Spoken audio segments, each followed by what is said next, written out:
Bismillahirrahmanirrahim. Assalamualaikum warahmatullahi wabarakatuh. Waalaikumsalam warahmatullahi wabarakatuh. Selamat siang seluruh sahabat literasi Institut Agama Islam Cirebon yang ada di rumah dan yang sedang menonton acara podcast sahabat literasi Institut Agama Islam Cirebon pada episode hari ini. Alhamdulillah nih, kita masih di suasana Ramadan ya.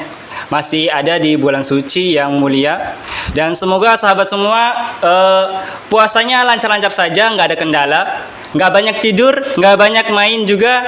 Seperti yang kemarin sudah diamanatkan oleh dosen tercinta kita, Bapak Wakil Rektor yang Rektor 3. Kalau misalkan di bulan puasa ini kita harus meningkatkan ibadah, memanfaatkan waktu untuk menjadi jauh lebih baik. Nah, pada kesempatan kali ini luar biasa sekali.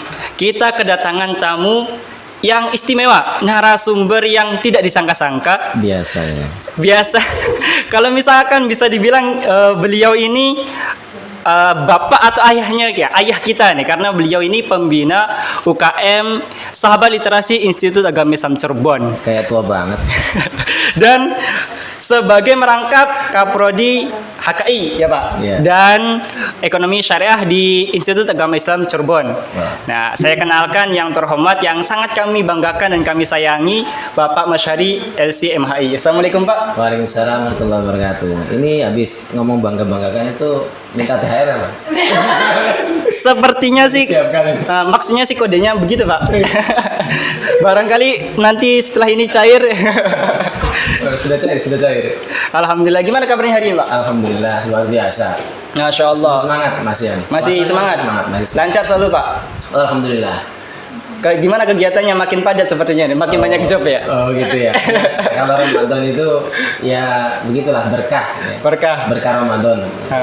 Banyak sekali job ngaji. Alhamdulillah. Dan kesempatan pada hari ini Pak, podcast Sahabat Literasi ingin mengangkat tentang zakat fitrah dan tradisi di bulan Syawal. Mengenai zakat fitrah sendiri ya bisa dikatakan salah satu rukun Islam. Zakat yang salah satu rukun Islam yang harus dipenuhi oleh seluruh umat Islam. Nah, menurut Bapak sendiri, apa sih makna dari zakat fitrah sendiri dan apa manfaatnya mengeluarkan zakat fitrah itu, baik untuk diri sendiri pribadi atau misalkan untuk orang lain? Iya, terima kasih. Pertanyaannya ini cukup berat. Cukup berat. Iya, memang pertanyaan yang sangat urgent.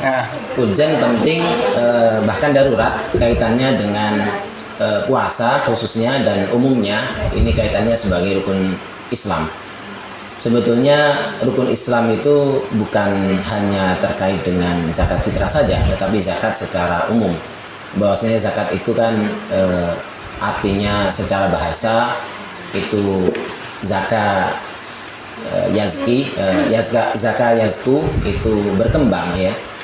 Zakatan itu perkembangan. Artinya dengan adanya berzakat, seseorang itu diharapkan hartanya berkembang.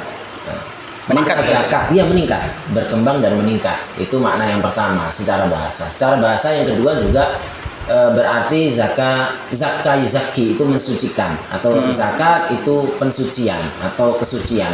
Sehingga diharapkan seseorang yang mengeluarkan zakatnya itu dapat mensucikan dirinya dari segala kebakhilan dan lain sebagainya. Hartanya juga, dalam harta orang kaya itu terdapat kotoran-kotoran dan kelelah letihan orang-orang miskin dan kawan-kawan serta golongan yang lainnya, sehingga ketika zakat itu dikeluarkan itu dapat mensucikan hartanya dari kotoran-kotoran yang tadi itu menyelimuti harta itu. Gitu. Ini secara bahasa. Nah, terkait dengan makna secara istilah, sebetulnya zakat itu adalah harta. Istilah biasanya dalam fikih itu adalah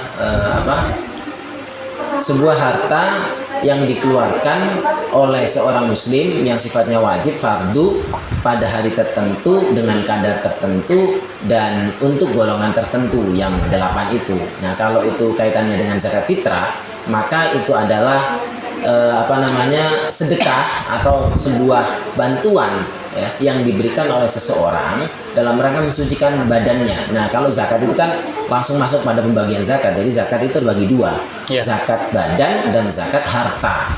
Nah, kalau zakat badan itu disebut dengan zakat fitrah. Artinya ini merupakan penyempurna daripada ibadah puasa kita, sehingga nanti dikatakan sebuah ibadah puasa itu tidak sempurna bila mana belum ada zakat fitrahnya. Makanya zakat fitrah itu dibayarkan di akhir bulan Ramadan sebelum masuk Idul Fitri begitu. Kemudian zakat yang kedua yaitu zakat mal, dan ini untuk mensucikan harta kita.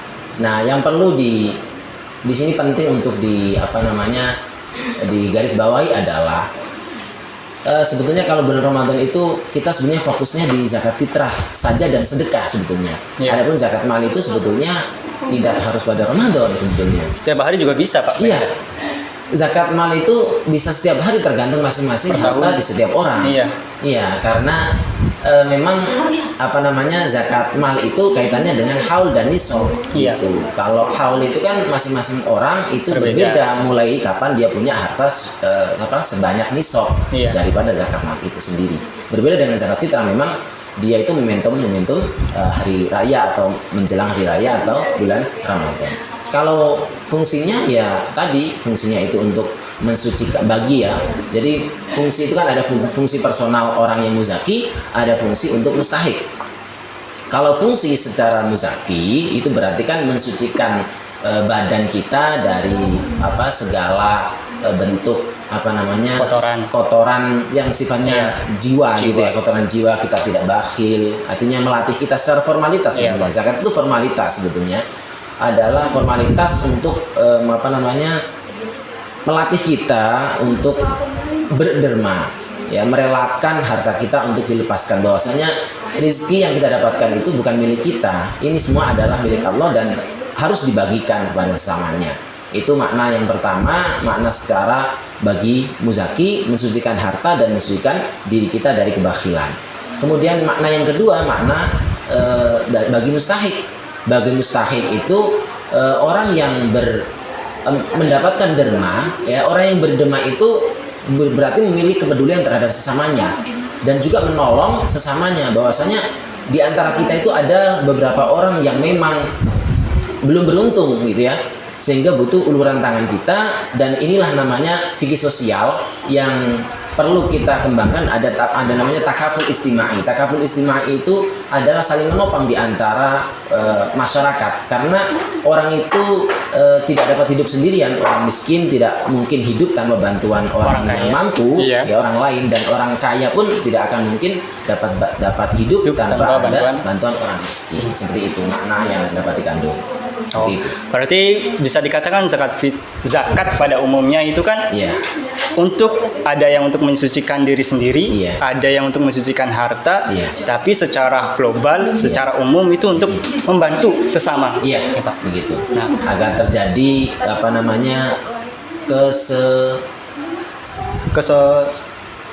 keadilan ya, pemerataan itu. Seperti itu. Pertanyaan selanjutnya mengenai tentang mustahik zakat, Pak. Mustahik zakat, seperti yang sudah kita ketahui, kalau misalkan zakat itu seperti yang Bapak jelaskan tadi, kalau misalkan zakat itu dari muzaki kepada mustahik diberikan untuk membantu. Tapi nanti setelah ini kita sambung lagi, ya. Jangan lama-lama nunggu ya nanti, Pak. Sabar, Pak. Oke, sahabat semua, setelah ini kita akan menyambung lagi pembicaraan kita dengan Bapak Masyari tentang siapa sih yang bisa dikatakan atau yang termasuk golongan mustahik zakat. Jangan kemana-mana, tetap pantengin terus channel ini, channel kami. Jangan kemana-mana, terus lihat podcast Sahabat Literasi Institut Agama Islam Cirebon. Stay tune in bukan my channel, channel kita. Oke, salam literasi, ciptakan sejarahmu dengan tulisanmu.